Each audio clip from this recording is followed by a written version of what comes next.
ಇವತ್ತು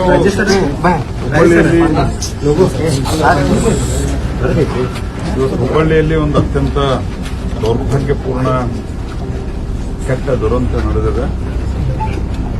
ಒಬ್ಬ ಅಮಾಯಕ ಹುಡುಗಿ ನಿಯಾ ಹಿರೇಮಠ ಅಂತ ಹೇಳಿ ನಮ್ಮ ಮಹಾನಗರ ಪಾಲಿಕೆಯ ಸದಸ್ಯರಾದಂತಹ ನಿರಂಜನ್ ಹಿರೇಮಠ ಅವರ ಪುತ್ರಿ ಅವರನ್ನು ಅತ್ಯಂತ ಬರ್ಬರವಾಗಿ ಹತ್ಯೆ ಮಾಡಲಾಗಿದೆ.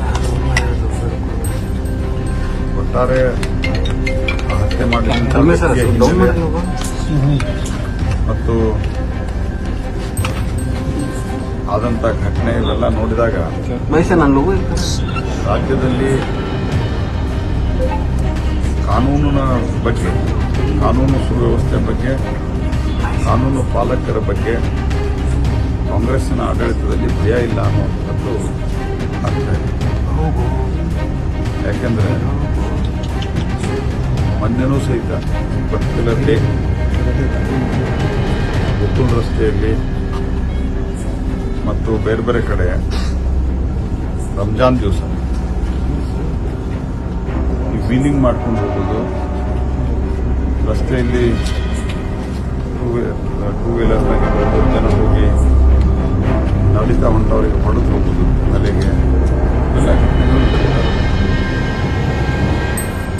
ಆದರೆ ಸರ್ಕಾರದ ನೀತಿಯ ಕಾರಣದಿಂದಾಗಿ ಒಂದು ಪರ್ಟಿಕ್ಯುಲರ್ ಕಮ್ಯುನಿಟಿ ಜನ ಇದ್ದರೆ ಅವರ ಮೇಲೆ ಆಕ್ಷನ್ನೇ ತೆಗೆದುಕೊಳ್ಳೋದು ಅನ್ನುವಂಥ ಸ್ಥಿತಿ ಬಂದಿದೆ.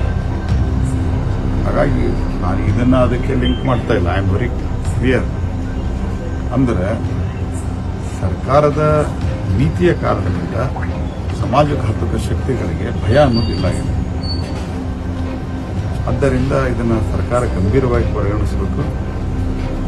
ಸರ್ಕಾರ ಇದೇ ರೀತಿ ಮುಂದುವರೆದರೆ ಜನ ಪ್ರತಿಭಟನೆಗೆ ಇಳಿತಾರೆ ಅನ್ನುವಂಥ ಎಚ್ಚರಿಕೆಯನ್ನು ನಾನು ಸಿದ್ದರಾಮಯ್ಯನವರಿಗೆ ಕೊಡಲಿಕ್ಕೆ ಬಯಸ್ತೇನೆ.